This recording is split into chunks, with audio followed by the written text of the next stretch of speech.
Mark 5, 1-20. So they came over the sea to the land of the Gerasenes. When they got out of the boat, they were suddenly confronted by a man with an unclean spirit. He was emerging from a graveyard, which is where he lived.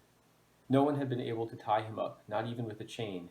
He had often been bound with shackles and chains, but he used to tear up the chains and snap the shackles. No one had the strength to tame him.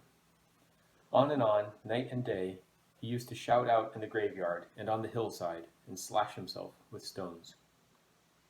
When he saw Jesus a long way away, he ran and threw himself down in front of him.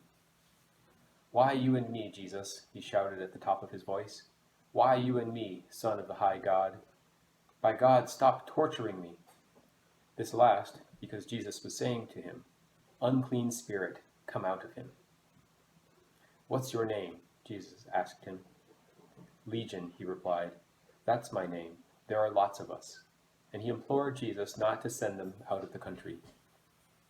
It so happened that right there near the hillside was a sizable herd of pigs.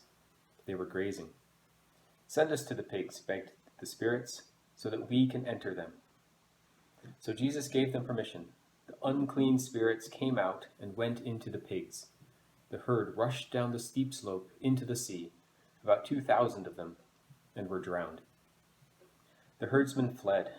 They told it in the town, they told it in the countryside, and people came to see what had happened. They came to Jesus, and there they saw the man who had been demon-possessed, who had had the legion, seated, clothed, and stone-cold sober. They were afraid.